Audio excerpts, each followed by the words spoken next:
A young woman in 1897 Boston stared into a mirror at midnight on Halloween. She was looking for her future husband's face. Instead, she saw a skull. 6 weeks later, she was dead. In medieval Scotland, entire villages would eat dinner in complete silence on October 31st, believing that a single word spoken would summon death itself. And across America in the 1800s, teenage girls baked cakes mixed with their own blood, then ate them while walking backward up staircases, convinced this would reveal who they'd marry.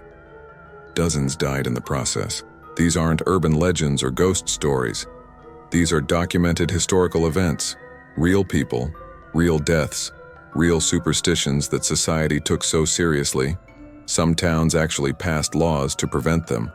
What you're about to discover are Halloween beliefs so strange, so forgotten, and so psychologically devastating that the modern world has buried them, only to resurrect them as products, apps, and expensive experiences that generate billions every October. Subscribe right now and drop a comment telling us what supernatural mystery you want exposed next, because what we're about to reveal will change how you see Halloween forever.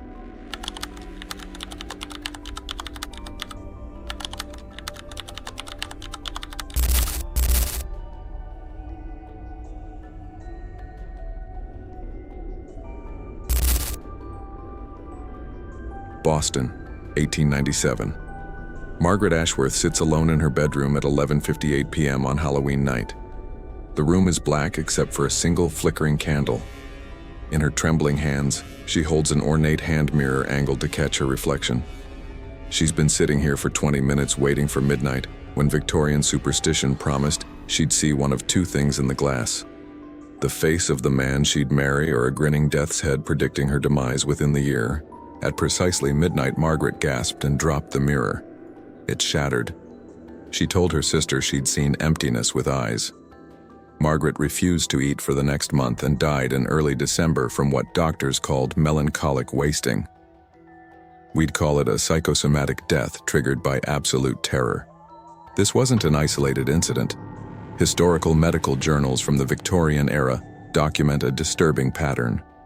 Young women performing these mirror ceremonies and subsequently dying from what appeared to be fear-induced physiological collapse. The ritual had strict parameters: total darkness except one candle, absolute solitude, the mirror held at a specific angle. Some versions required eating fruit while staring at your reflection.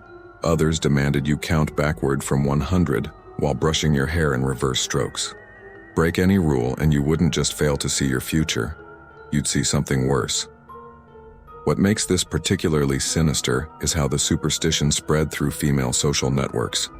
Girls would gather the day after Halloween, whispering about what they'd seen in their mirrors. Those who claimed to see male faces were envied. Those who saw nothing felt cursed to spinsterhood.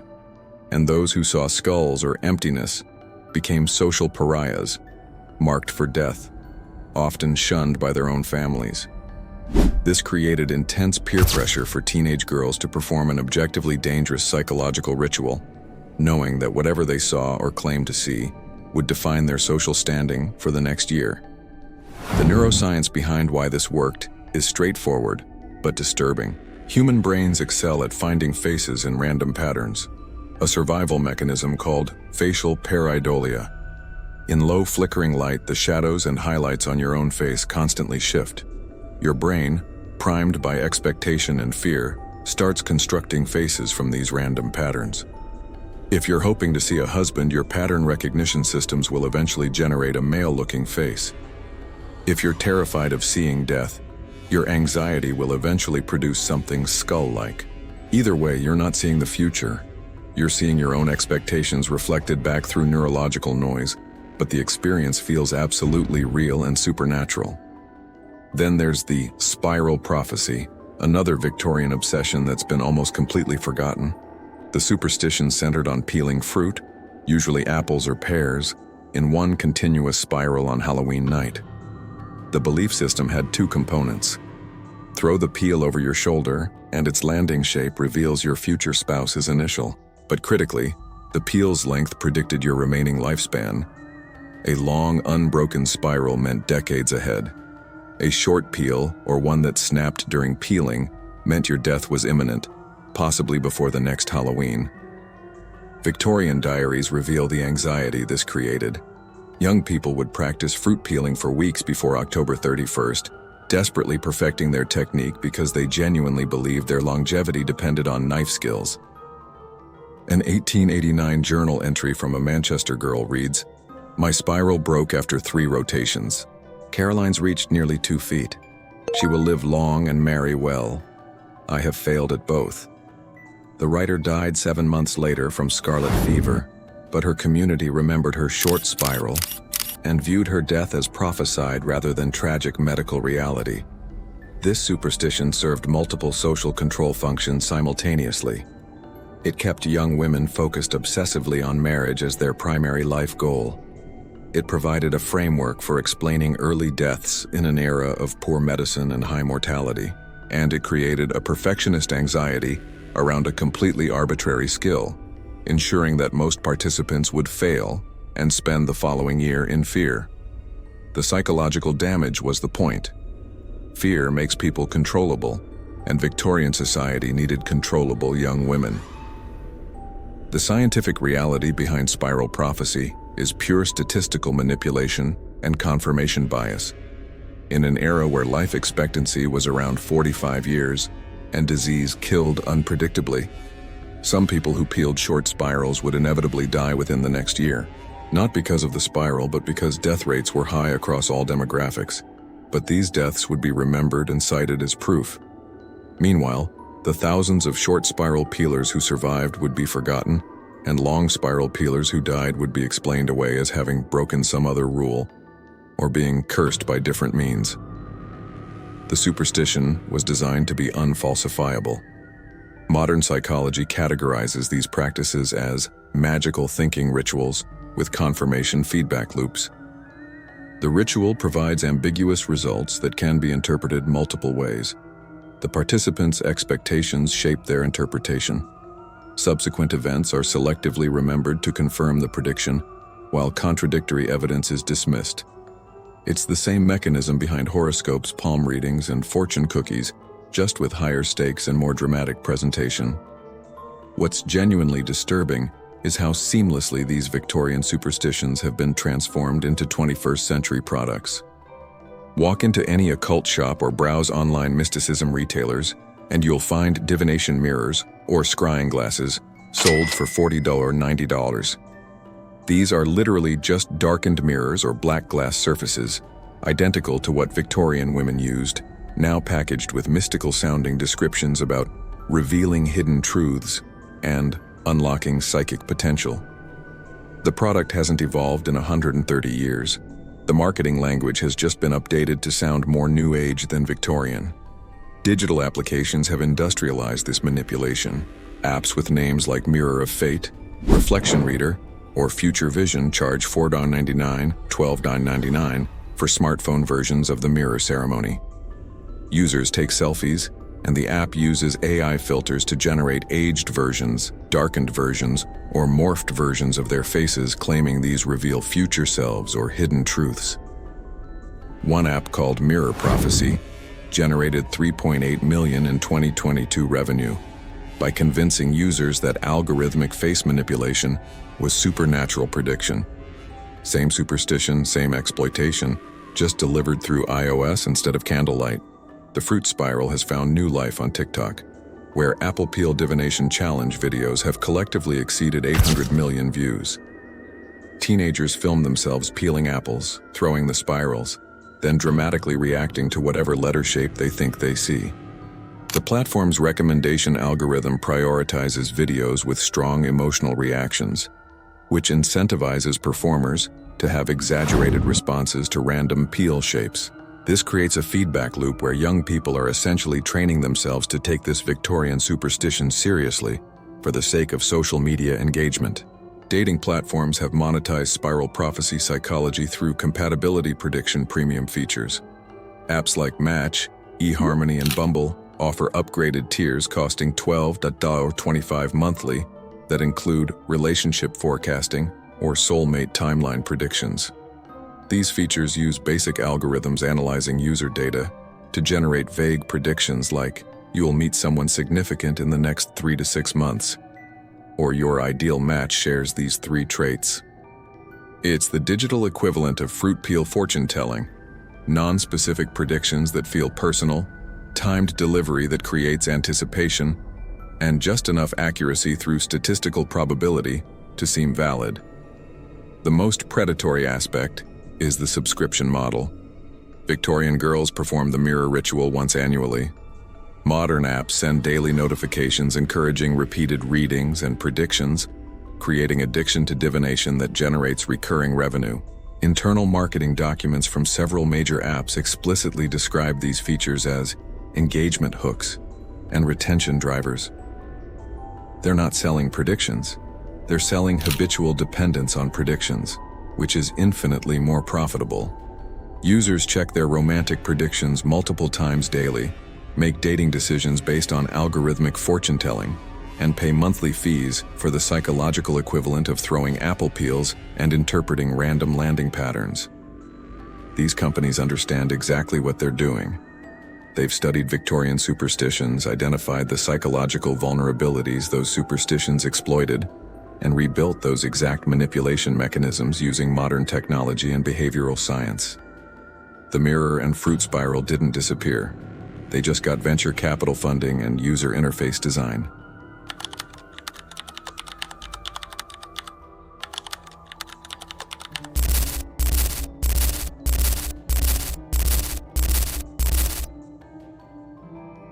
Kentucky, October 31st, 1904. The Morrison family sets their dining table for 8 people, even though only 7 are alive. The 8th chair belongs to their father, dead since April. They've prepared his favorite dishes: roasted chicken, buttered potatoes, apple pie. But here's the rule that made this tradition terrifying. From the moment they sit down until the meal ends, nobody can make any sound.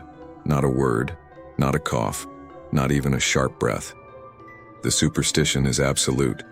Whoever breaks the silence will be dead before the next Halloween. Their youngest daughter, Emma, age 12, reaches for bread and knocks over a water glass. It shatters. She screams. The family journal records what happened next. Emma became convinced she was already dead, stopped eating, and wasted away over 11 months. The doctor's report listed failure to thrive, but the family knew better. She'd been claimed by breaking the silence. This wasn't unique to the Morrisons or Kentucky. Variations of the silent feast or mute supper appeared across Ireland, Scotland, Wales, throughout Appalachian communities, anywhere Celtic traditions had traveled. The core belief remained consistent. Halloween dissolved the barrier between living and dead, allowing deceased family members to return home for one night. If you honored them with their favorite meal and maintained perfect silence, they'd visit peacefully and perhaps bring blessings. But speak, and you'd insulted them so gravely they'd drag you back to death's realm as punishment. Different regions added their own terrifying variations. Some traditions demanded the meal be cooked in silence, making even meal preparation a minefield where dropping a pot meant doom.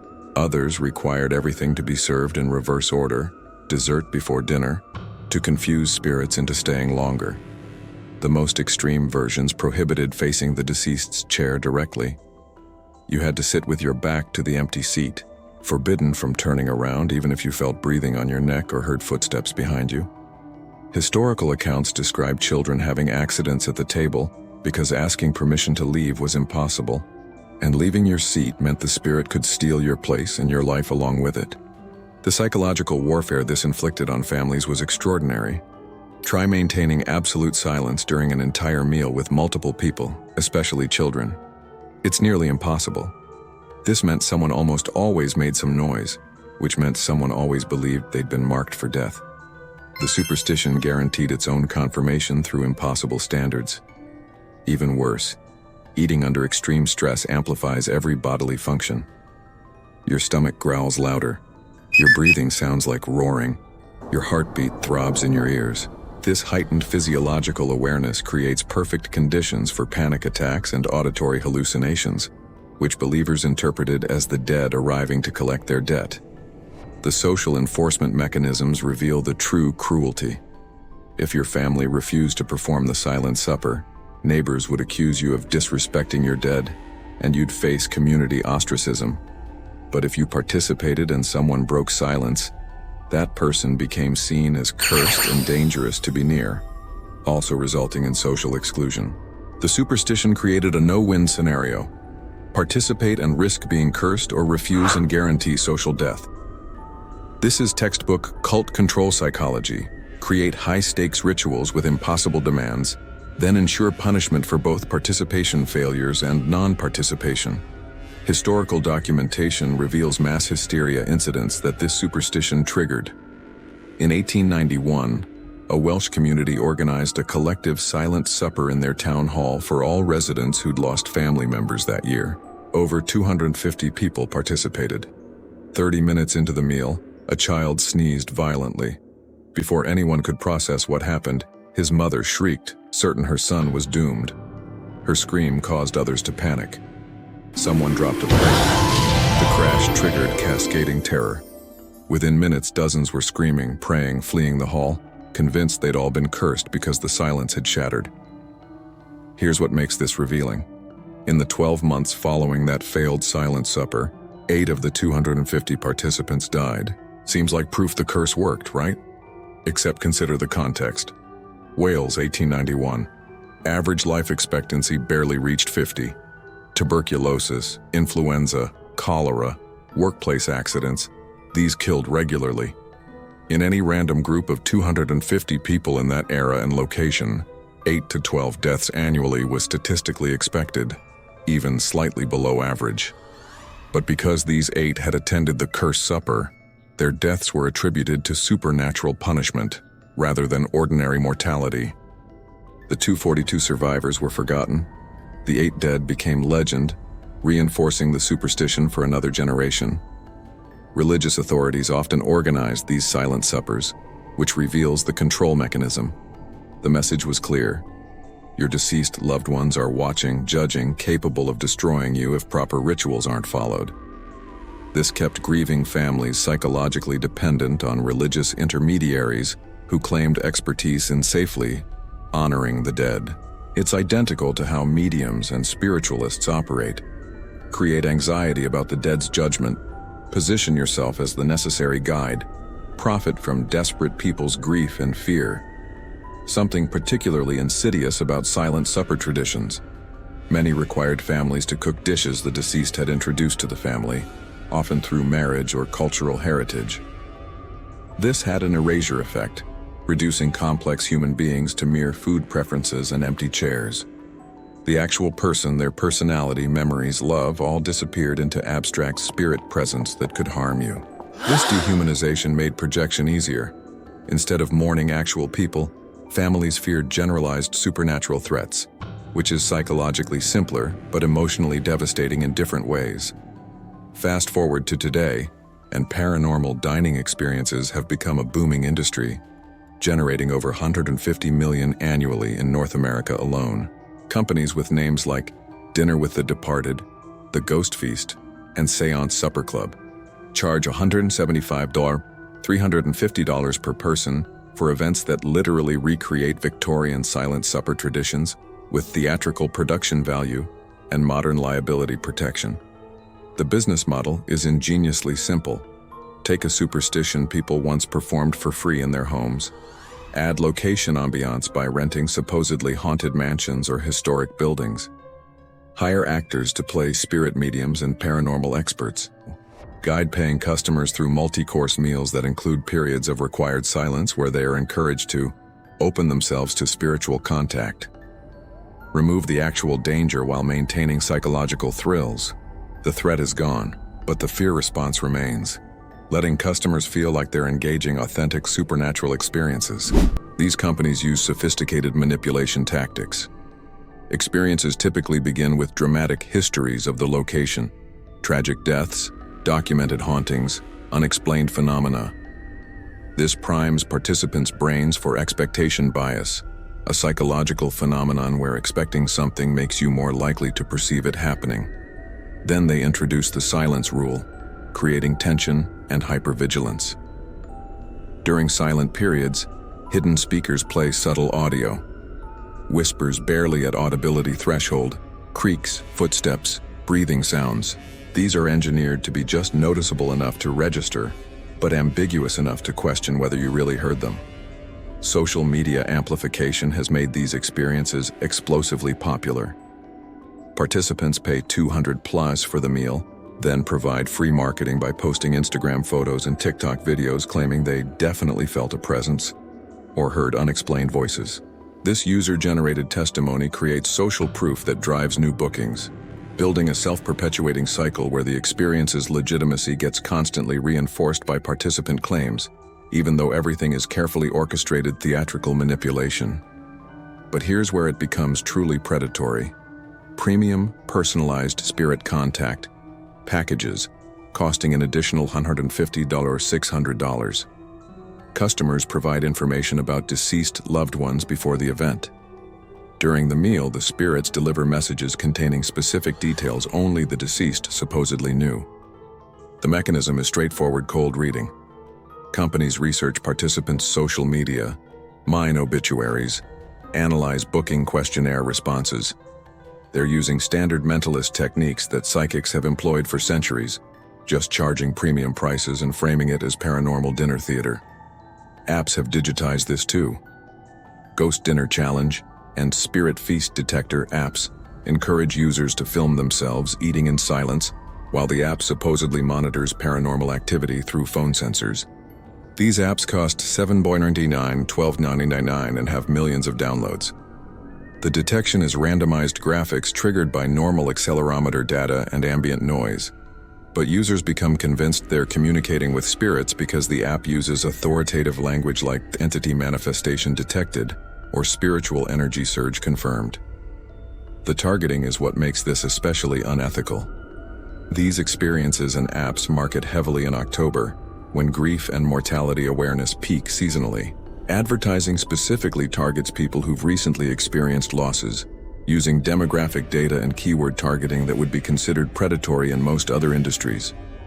But framed as Halloween entertainment, rather than grief exploitation, it escapes ethical scrutiny.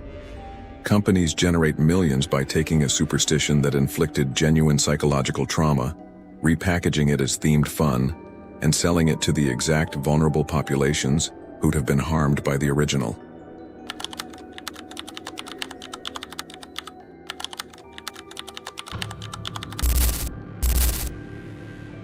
Punxsutawney, Pennsylvania, 1892. The town council passes an emergency law. Walking backward on public streets after sunset on October 31st is now illegal, punishable by a $50 fine, equivalent to nearly $1,600 today. Why criminalize reverse walking? Because over the previous decade, 12 town residents had vanished on Halloween night after being seen walking backward toward the cemetery. No bodies recovered. No explanations found. Official records blamed mine shaft accidents and animal attacks. But the entire town believed something else. Spirits had stolen their souls through their exposed spines. This superstition had terrifying consistency across continents. The logic was simple but chilling. Spirits roam freely on Halloween, following living people, searching for entry points into bodies. Walking forward keeps you safe because spirits can only enter through your back, and they can't overtake you from behind if you're facing away from where they lurk. But walk backward, and you literally present your vulnerable spine directly to whatever's trailing you. The moment you reverse direction, spirits can slide into your back, push your soul out through your mouth, and possess your body, while your consciousness gets trapped in their realm. The ritual version added extra horror. Unmarried women were supposed to walk backward around churches or graveyards at midnight on Halloween while holding mirrors, supposedly to glimpse their future husbands in the reflection. This created psychological warfare. Young women were simultaneously warned that backward walking invited demonic possession, while being told it was the only way to learn their romantic fate. Choose curiosity about marriage and risk losing your soul. Choose safety and remain in agonizing uncertainty about your future. Either way, fear controlled the decision. Deaths associated with this superstition are tragically well documented. Medical and police records describe women falling into wells, rivers, and ravines while performing the backward church walk in darkness. Others were struck by horses and carriages because they couldn't see approaching dangers. A particularly horrific 1845 case from Edinburgh describes a 19-year-old who walked backward off a harbor wall during the mirror ritual. Her body was found clutching a shattered mirror. The community didn't blame the inherently dangerous superstition. They claimed she'd witnessed something so unbearable in the glass that she chose the water. Her death became evidence the ritual worked, that she'd seen her future and found it so terrible she preferred drowning, not evidence that walking backward near cliffs in darkness with a mirror is objectively dangerous. The neuroscience explaining why backward walking creates intense psychological effects is both fascinating and disturbing. When you move in reverse, your brain experiences multiple simultaneous disruptions. Your vestibular system, which manages balance and spatial awareness, receives conflicting information. Your eyes report the world moving one direction, while your body travels the opposite. This conflict triggers disorientation and mild vertigo, which your brain interprets as environmental danger. In a mind primed for supernatural threats, this disorientation becomes interpreted as spiritual presence rather than normal neurological response to conflicting sensory input. Backward movement also activates threat detection systems in overdrive. Your visual field faces away from your travel direction, meaning dangers could approach from behind, completely outside your awareness. Psychologists call this directional vulnerability anxiety, a stress state where threats could materialize at any moment from areas you can't monitor. Combined with darkness and expectation of supernatural encounters, this vulnerability creates perfect conditions for panic attacks, which medieval people interpreted as spiritual attacks rather than neurological stress responses triggered by sensory deprivation and disorientation. There's also proprioceptive interference, where reverse movement disrupts your body's internal sense of position and motion. This disruption can generate brief hallucinations, typically peripheral vision phenomena, where you perceive movement or shapes that aren't actually present. When medieval people reported seeing shadows following them or feeling presences while walking backward, they weren't necessarily fabricating experiences. They were experiencing genuine neurological phenomena caused by backward motion, but interpreting these through supernatural frameworks because that's what cultural conditioning taught them. Historical records describe trance-like states during backward walking rituals. An 1831 letter from a Dublin woman describes her church walk. "I moved as through thick honey, and sounds reached me as though from underwater. When I turned, I saw Thomas plain as day, though I knew him to be miles distant at sea." What she's describing is almost certainly a dissociative episode caused by sensory deprivation, hyperventilation from stress, and disorientation from prolonged backward motion, all predictable neurological responses. But to her, this was supernatural vision, confirmation the ritual delivered genuine prophetic revelation. Modern businesses exploit this superstition everywhere once you recognize the pattern. Commercial haunted attractions specifically engineer reverse motion rooms, where visitors must walk backward through dark corridors, while actors create sounds and physical touches from behind. This isn't accidental design. It's calculated exploitation of the neurological vulnerabilities we just discussed. Forcing backward movement in darkness with expectation of threats triggers the exact threat detection overload that made medieval people believe in soul theft through reverse walking. The business mechanics are sophisticated. These attractions charge $35 to $75 per person and process thousands nightly throughout October. Backward walking sections serve multiple revenue-optimizing functions. They slow visitor flow, extending time each group needs to complete the attraction, which limits hourly capacity and justifies premium pricing through artificial scarcity. They generate viral social media content because terror responses during backward sections are genuine and dramatic, providing free marketing through user-generated posts. And they require minimal investment, just dark hallways and actors, making them extremely high margin per square foot of attraction space. Virtual reality has weaponized this concept entirely. VR horror titles like Souls Reversed and The Backward Path feature gameplay mechanics where characters can only move by walking backward while threats approach from the direction you're facing. This creates sustained neurological stress persisting hours after gameplay ends. Users report recurring nightmares, persistent anxiety, paranoid feelings of being followed, symptoms essentially identical to what medieval people described after performing backward walking rituals. VR companies market this as evidence of immersive and realistic horror, but they're really just triggering ancient neurological vulnerabilities, now monetized at $34.99 per download. Social media platforms have spawned backward walking challenges generating billions of cumulative views. The Reverse Cemetery Walk Challenge has teenagers filming themselves walking backward around graveyards at midnight on Halloween, attempting to provoke supernatural encounters. Multiple documented injuries have resulted from people walking into obstacles, falling down stairs, or getting struck by vehicles, plus several trespassing arrests. But each injury or arrest generates more engagement, more views, more imitators. Platform algorithms don't care about promoting dangerous behavior based on centuries-old superstitions. They only optimize for engagement metrics, and backward walking challenges deliver massive engagement. What's particularly insidious? Fitness and wellness apps have gamified backward walking while hiding the superstitious origins. Apps called Reverse Motion Training and Backward Walk Fitness promote reverse walking as exercise, which has legitimate physiological benefits, but they spike in downloads during October and explicitly use Halloween-themed marketing. They are exploiting renewed interest in backward walking, created by seasonal superstition resurgence while pretending to be credible fitness tools.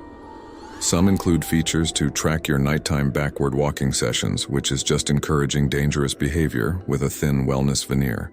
The most cynical exploitation comes from paranormal tour companies charging $50 or $120 per person for guided experiences featuring backward walking segments to enhance paranormal receptivity.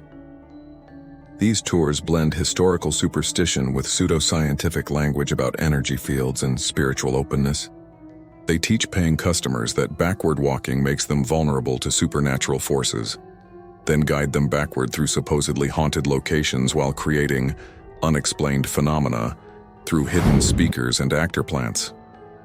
It's the same superstition that caused actual disappearances and deaths in the 1800s, now repackaged as premium entertainment, where danger is manufactured and terror is simultaneously real and completely artificial. The tragedy is that tour companies have had participants injured by walking backward into walls, other people, or obstacles in darkness. But instead of acknowledging the activity's inherent danger, they frame injuries as spiritual resistance or paranormal attacks. This actually reinforces belief in the superstition while generating word-of-mouth marketing. They're creating new believers in soul theft through backward walking, while legally protecting themselves via liability waivers participants sign before experiences begin. It's profitable fear built on historical trauma, generating millions annually by convincing people their neurological responses to disorientation are evidence of supernatural vulnerability to soul theft.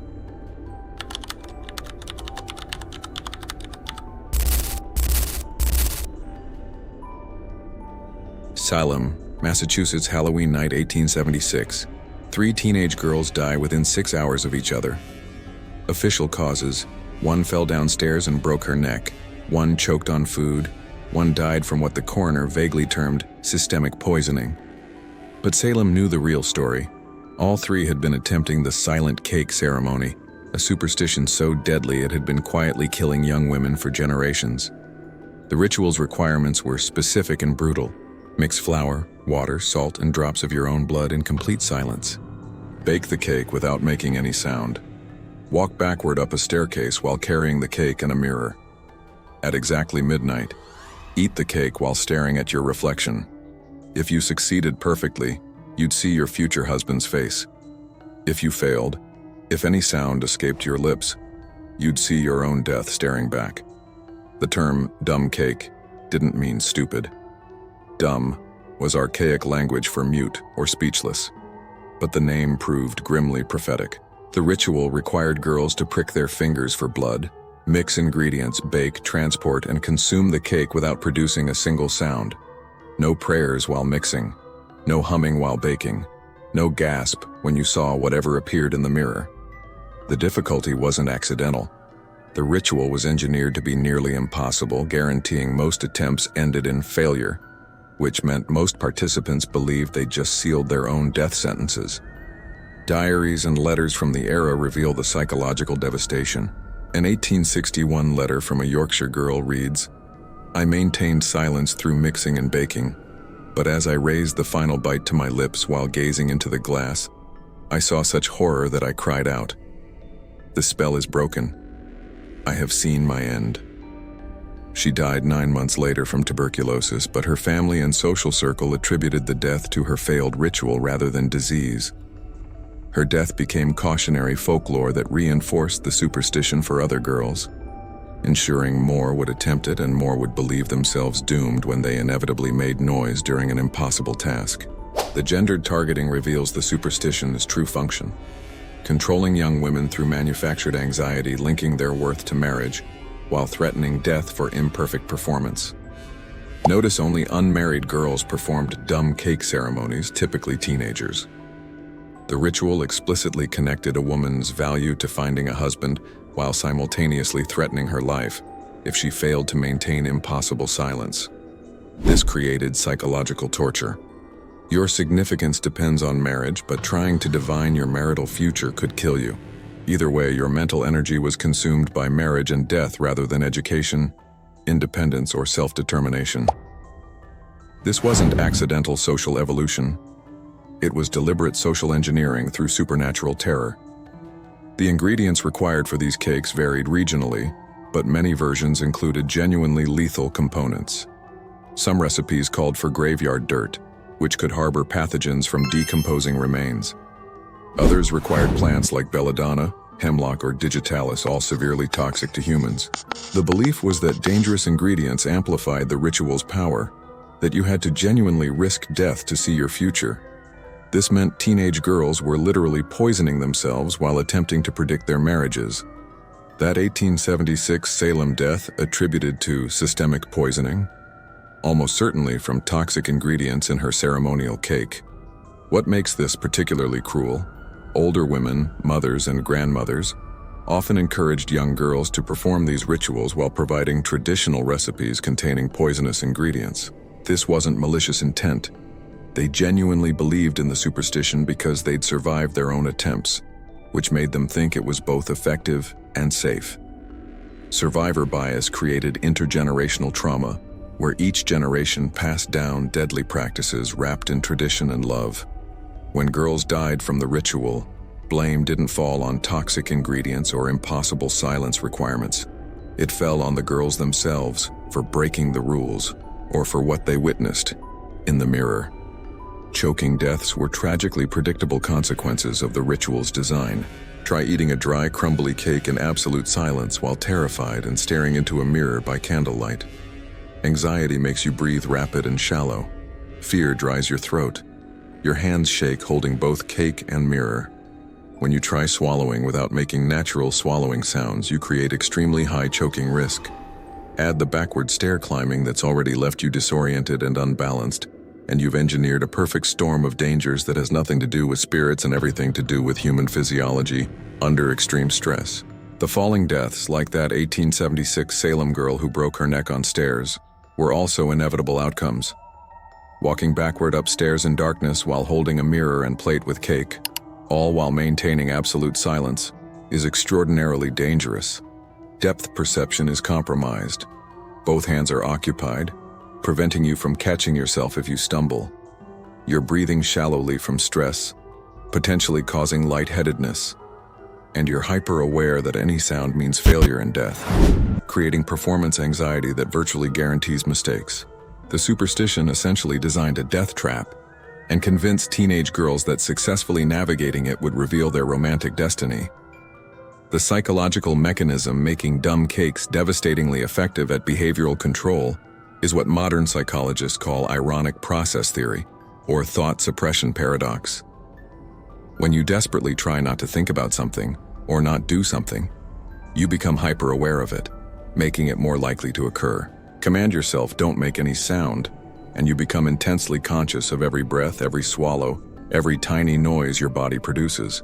This heightened awareness increases anxiety, which increases mistake likelihood, which fulfills the superstition's prophecy. The ritual was psychologically engineered to make failure nearly certain, keeping fear alive and the social control mechanism operational. Contemporary psychology also recognizes this as ritualized abuse, where impossible standards are established with severe psychological consequences for failure. Victims develop learned helplessness, believing outcomes are entirely their fault even when the situation was rigged against success from the start. When a girl believed she'd cursed herself by making noise during a dumb cake ritual, she wasn't being irrational. She was responding exactly as the psychological conditioning intended. The superstition had transferred all responsibility for her fate onto her own actions, eliminating any possibility of questioning the ritual itself or the society promoting it. Now examine how this exact superstition has been resurrected for contemporary markets. The multi-billion-dollar wedding industry has essentially repackaged dumb cake anxiety into endless bridal superstitions and rituals exploiting identical fears. Your wedding will be ruined. Your marriage will fail. You'll end up alone.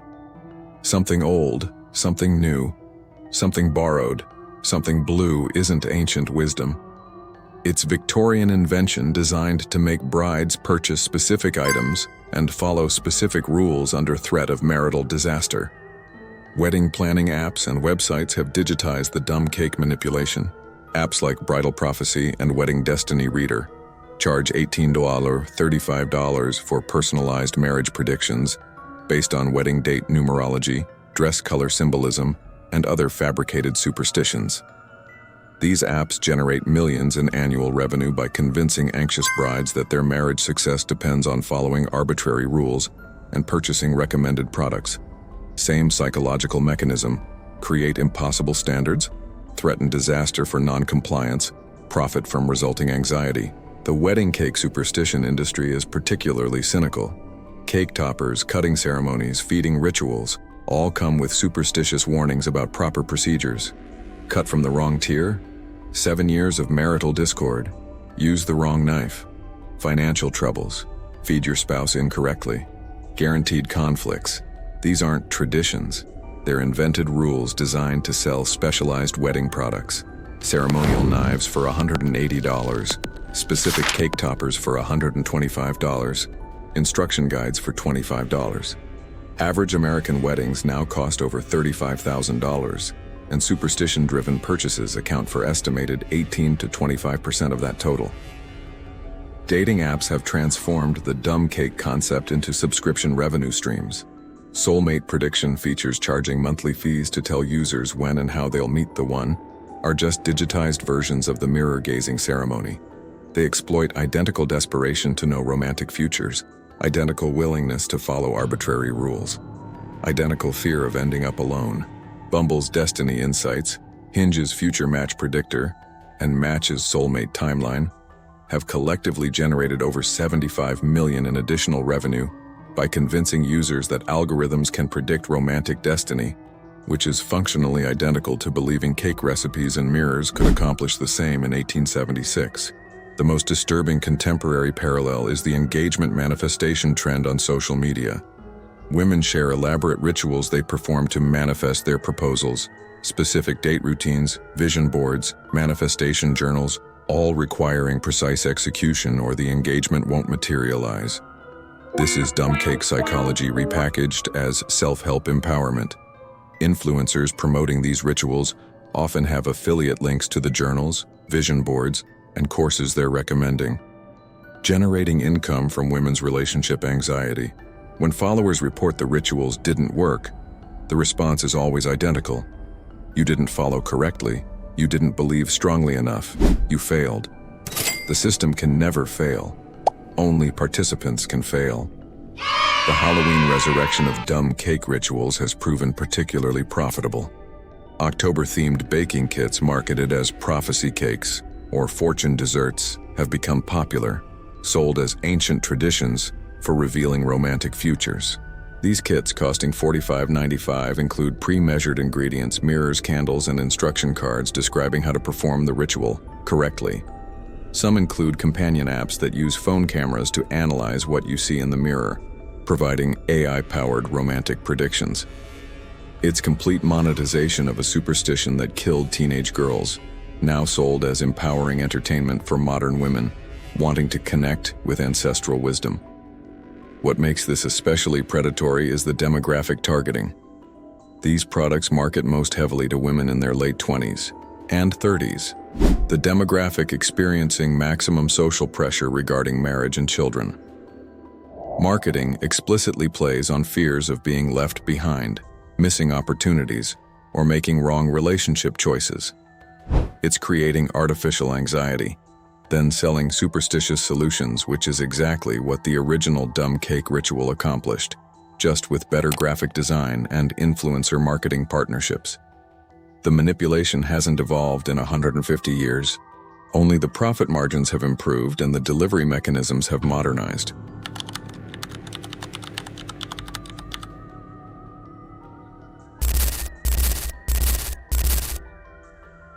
Here's what the Halloween industry desperately hopes you never realize.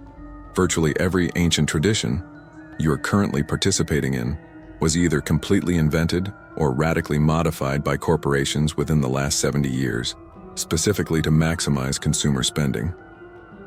The $12.2 billion Americans poured into Halloween in 2023 didn't organically evolve from Celtic harvest festivals or Victorian parlor games. It emerged from calculated marketing campaigns that identified profitable superstitions, amplified the fear and social pressure surrounding them, then positioned commercial products as necessary solutions. This is contemporary psychological warfare disguised as festive fun, and the battlefield is your bank account. Let's examine how the industry manufactures artificial tradition. In the 1950s, candy manufacturers faced a significant problem.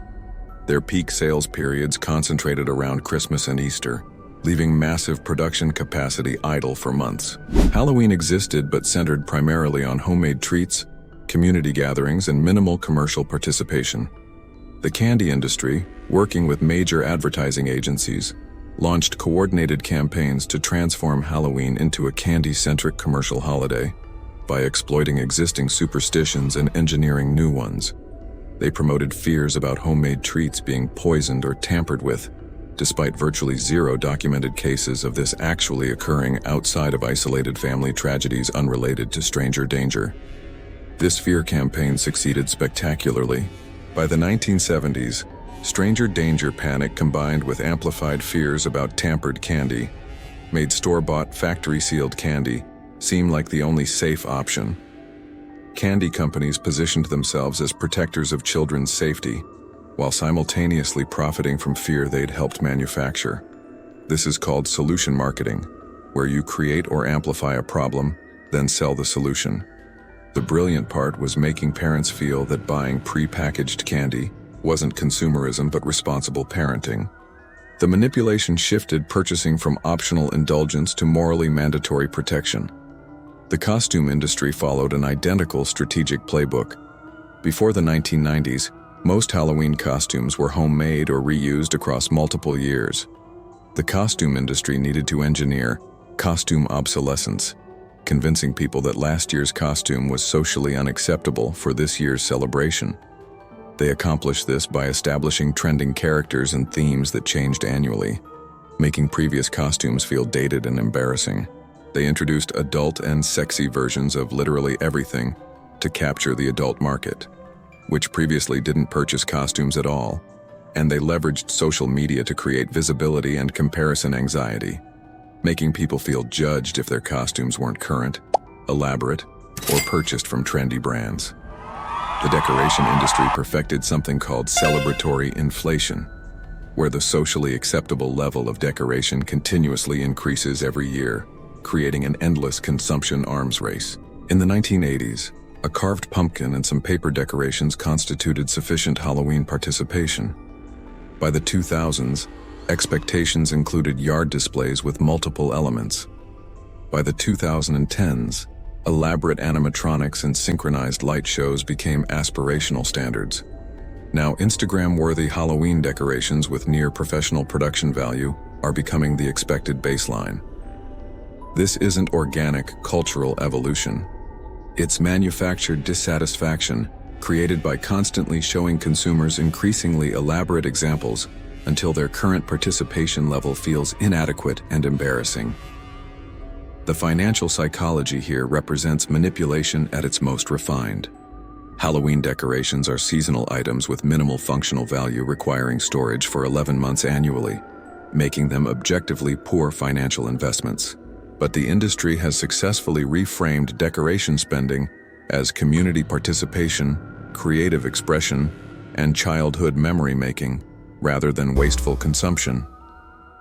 By attaching emotional and social value to products with zero practical utility, they've created a market where rational cost-benefit analysis gets completely overridden by fear of social judgment and guilt about disappointing children or appearing to lack community spirit. The limited edition and exclusive product strategies deserve particular attention. Halloween products are deliberately designed to be unavailable year-round, creating artificial scarcity that triggers FOMO and impulse purchasing behaviors. Available for a limited time only ranks among the most powerful psychological triggers in consumer marketing, and the Halloween industry deploys it for literally every product category. Those spirit Halloween stores that suddenly appear in empty retail spaces, they're specifically designed to create urgency. The stores materialize suddenly, remain briefly, then vanish, training consumers to buy immediately before it's gone, rather than making considered, rational purchasing decisions. The haunted attraction industry has grown from virtually nothing in the 1970s to over 600 million annually by literally monetizing fear itself. These attractions have perfected the art of selling experiences that make you uncomfortable, terrified, and potentially traumatized, then convincing you this constitutes entertainment worth premium pricing. The psychological mechanism being exploited here is called benign masochism, the human tendency to enjoy negative experiences in controlled environments because the fear feels authentically real, while the actual danger does not. Haunted houses have calculated how to maximize fear intensity while minimizing genuine danger, creating the most profitable fear-to-safety ratio technologically possible. Now let's examine the data manipulation that keeps this machine operational. The Halloween industry regularly releases statistics about average spending that are deliberately inflated to create spending expectations and normalize excessive consumption. When you hear, Americans spend an average of $120 per person on Halloween, that's not a neutral fact. It's a social engineering tool designed to make you feel that spending less than $120 means you're under-participating and failing social expectations. These statistics get repeated in news coverage without critical analysis, creating a feedback loop where reported spending becomes expected spending, which becomes actual spending, which gets reported as the new baseline spending, and the cycle continues escalating upward indefinitely. The industry also exploits loss aversion, the psychological principle that people fear losing something more intensely than they desire gaining something equivalent. Halloween marketing is overwhelmingly built around potential losses. Your child will be the only one without an elaborate costume. Your house will be the only one without impressive decorations. You'll be the neighbor who gives out disappointing candy. These fear-based messages are psychologically more powerful than positive messages about Halloween's benefits. You're not buying products. You're buying protection from social exclusion, disappointment, and judgment. The product is merely the delivery mechanism for relief from manufactured anxiety. Social media has supercharged every manipulation technique by adding visibility and forced comparison. When everyone posts their elaborate Halloween displays, amazing costumes, and perfect-themed parties, it creates what psychologists call aspirational comparison anxiety. You're no longer competing with your immediate neighbors. You're competing with Instagram's highlight reel showcasing the entire world's best Halloween executions. This is psychologically crushing and financially devastating, driving people to spend money they don't have to meet standards that don't actually exist in their real physical communities, only in curated digital spaces. The influencer economy has added another exploitation layer. Halloween influencers with affiliate marketing deals promote products while claiming they're simply sharing what they love. A lifestyle blogger showcases her $4,000 Halloween yard display, casually mentions where each item was purchased, and includes affiliate links. Her followers perceive this as friendly advice rather than paid advertising. When they purchase through her links, she earns commission, companies make sales, and her followers go into debt attempting to recreate displays that were essentially sponsored content. The manipulation is invisible, which makes it significantly more effective than traditional advertising that consumers recognize and mentally filter. The final piece of the manufactured fear economy is how the industry has colonized formerly free community activities and transformed them into paid commercial experiences. Trick-or-treating used to be free neighborhood walking. Now there are trunk-or-treat events charging admission fees. Costume parades used to be community-organized volunteer efforts. Now they're sponsored events at shopping centers explicitly designed to drive foot traffic and sales. Even spiritual aspects have been commercialized with paid ghost tours, paranormal investigations, and psychic readings exploiting people's genuine beliefs or curiosity about the supernatural. Everything that used to be community-driven and cost-free has been captured and monetized by identifying the emotional or social value, then positioning paid participation as superior to traditional free alternatives. The Halloween industry has successfully transformed a holiday based on ancient harvest festivals and spiritual beliefs into an economic juggernaut, generating more revenue than the entire GDP of some small nations. They accomplish this by systematically identifying human psychological vulnerabilities, exploiting fear of social judgment, manufacturing tradition from thin air, and convincing people that love, community participation, and responsible parenting require ever-increasing consumption. It's a masterclass in mass manipulation that would make Victorian dumb cake promoters envious with jealousy. At least the Celtic druids who collected Samhain tributes had to physically go door to door making their demands. Modern Halloween corporations have convinced you to voluntarily visit their stores, enthusiastically spend your money, perform their marketing on social media for free, and thank them for the privilege of participation. So we've reached the end of this investigation, and the question isn't whether these superstitions hold genuine power. The question is, why do we continue feeding them? You now understand that mirror rituals exploit facial pareidolia and confirmation bias. You've seen how silent suppers weaponized grief and social control mechanisms. You know backward walking triggers neurological vulnerabilities that feel supernatural but aren't. You've learned that dumb cakes killed teenage girls through impossible standards and toxic ingredients. And you've witnessed how a multi-billion-dollar industry has systematically resurrected, repackaged, and monetized every single manipulation for maximum profit. But knowledge doesn't guarantee immunity. Even understanding all of this, most people will still participate in Halloween traditions this year.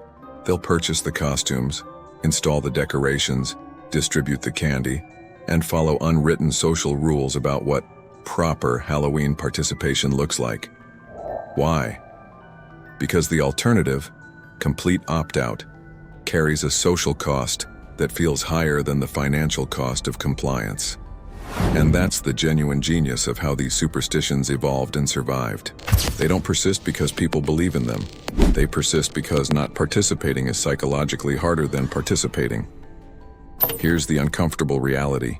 Every generation believes they're too educated to fall for superstitions, yet every generation discovers new versions to embrace. Victorians thought they'd evolved past medieval witch hunts, then created elaborate mirror rituals and dumb cakes that killed just as effectively through different mechanisms.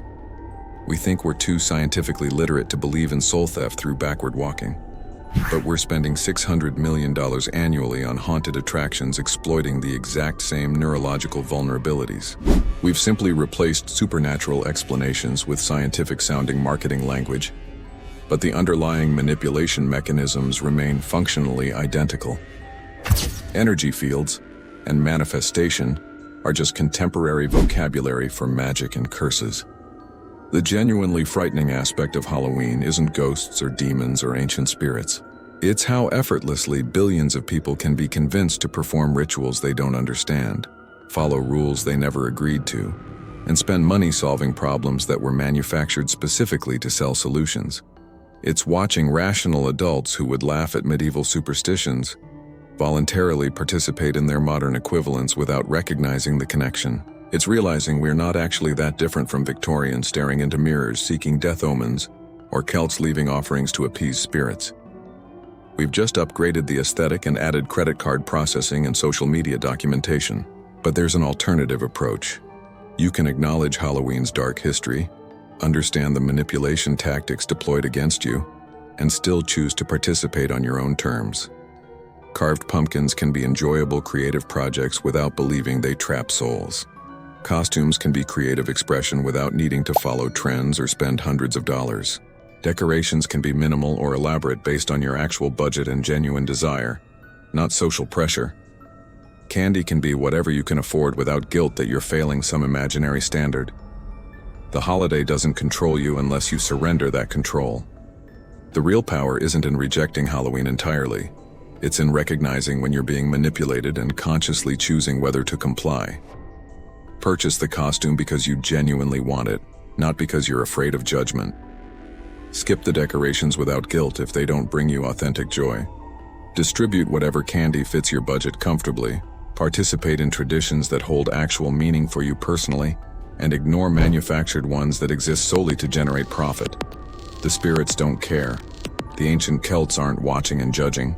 The only judgment that matters is arbitrary social pressure from people who probably haven't questioned their own participation either. Now it's your turn to process everything we've covered. Which superstition shocked you most deeply? The Victorian girls who died performing dumb cake rituals? The towns that criminalized walking backward? The silent suppers that traumatized entire families for generations?